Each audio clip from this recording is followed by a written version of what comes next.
नमस्कार। आप देख रहे हैं द बिहार टॉप। मैं हूं आदेश पुरी। अभी एक बड़ी खबर आ रही है। केंद्रीय चयन पर्षद सिपाही भर्ती यानी कि सिपाही की भर्ती करने वाले आयोग सीएसबीसी के अध्यक्ष एसके सिंघल को बदल दिया गया है। आपको बता दें कि शोभा ओहतकर जो कि 1990 बैच की आईपीएस अधिकारी हैं, डीजी के पद पर कार्यरत हैं, उन्हें प्रभार दिया गया है केंद्रीय चयन पर्षद सिपाही भर्ती का। आपको बता दें कि एसके सिंघल के अध्यक्ष रहते हुए ही इस साल अक्टूबर में ही 21,391 सिपाहियों की भर्ती से संबंधित परीक्षा का पेपर लीक हुआ।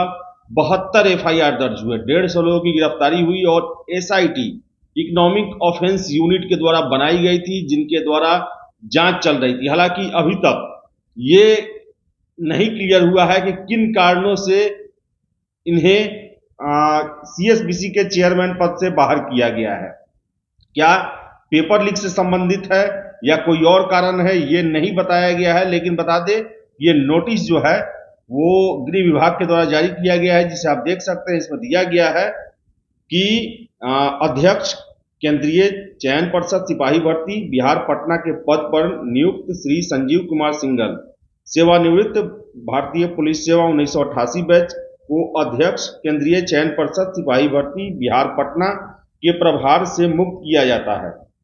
फिर से श्रीमती शोभा ओहटकर, भारतीय पुलिस सेवा 1990 बैच, महानिदेशक सह महासमादेष्टा गृह रक्षा वाहिनी एवं अग्निशमन सेवाएं बिहार पटना को अपने कार्यों के अतिरिक्त अध्यक्ष केंद्रीय चयन पर्षद सिपाही भर्ती बिहार पटना के पद पर अगले आदेश तक नियुक्त किया जाता है। यानी कि शोभा ओहतकर को जो है वो केंद्रीय चयन पर्षद का अध्यक्ष बनाया गया है। और बता दें कि एसके सिंघल की छुट्टी कर दी गई है। अब एसके सिंघल जो हैं विवादित रहे हैं। जब वो डीजीपी थे तो गया के पूर्व एसएसपी आदित्य कुमार पर आरोप लगा कि उनके द्वारा एसके सिंघल जी को फोन कराया जाता था अपने एक मित्र से, हाई कोर्ट का चीफ जस्टिस बता के, पटना हाई कोर्ट का चीफ जस्टिस बता के। और जब मामले की जांच हुई तो पता चला कि वो एक ठग था, जिसे गया के एसएसपी साहब ने कहा था डीजीपी साहब को फोन करने को। और ऐसे में एक प्रश्न ये भी उठा कि लगभग 40 से 50 बार उन्हें फोन किया गया पटना हाई कोर्ट का चीफ जस्टिस बन के, और डीजीपी साहब इसे क्यों नहीं पकड़ सके, कैसे झांसे में आ गए। उस समय भी इनके कार्य प्रणाली को लेकर प्रश्न उठाया गया था। रिटायर किए, उसके बाद इन्हें बहुत बड़ी जिम्मेदारी दे दी गई, केंद्रीय चयन पर्षद सिपाही भर्ती का चेयरमैन बना दिया गया। और इनके निर्देशन में ही बहुत बड़ी संख्या में सिपाहियों की बिहार में भर्ती होनी थी और हुई। उसके लिए परीक्षा भी लिया गया। 21,391 सिपाहियों की भर्ती के लिए परीक्षा लिया गया। और आपको बता दें कि 3 फेज में परीक्षा होना था और प्रथम दिन ही 1 अक्टूबर की परीक्षा में दोनों पालियों के आंसर वायरल हो गए।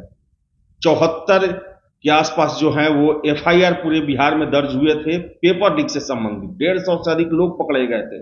दर्जनों के दर्जनों जो है वाकी टाकी और न जाने कितने इक्विपमेंट पकड़े गए थे। लेकिन बताएं आपको हम, इतना कुछ होने के बावजूद भी चेयरमैन के द्वारा जब पीसी किया गया तो कहा गया कि किसी तरह का लीकेज नहीं है और हमारी व्यवस्था फुल प्रूफ है, इसमें लीकेज हो ही नहीं सकता है। लेकिन जब इकोनॉमिक ऑफेंस यूनिट ने जांच को अपने जिम्मे लिया तो उनके द्वारा ये कहा गया कि ऐसे प्रमाण मिले हैं और अंततः कैंसिल किया गया परीक्षा, और उसका दोबारा एग्जाम का डेट भी अभी तक नहीं आया। तो बताएं आपको कि बड़ा फैसला सरकार ने लिया है। अब इन्हें दंडित किया गया है या कोई इन पर आरोप लगे हैं इसके चलते बाहर किया गया है, या फिर रूटीन प्रोसेस है जिसके कारण जो है वो इन्हें बाहर किया गया है। हालांकि बता दें आपको कि आयोग में 3 साल का जो होता है कार्यकाल होता है, तो ये सरकार के द्वारा इन्हें एक तरह से दंड ही दिया गया है। और हो सकता है कि जांच में भी कुछ आया हो। लेकिन बता दें आपको कि इसको लेकर अभी तक कोई महत्वपूर्ण सूचना नहीं निकल के आ पा रही है।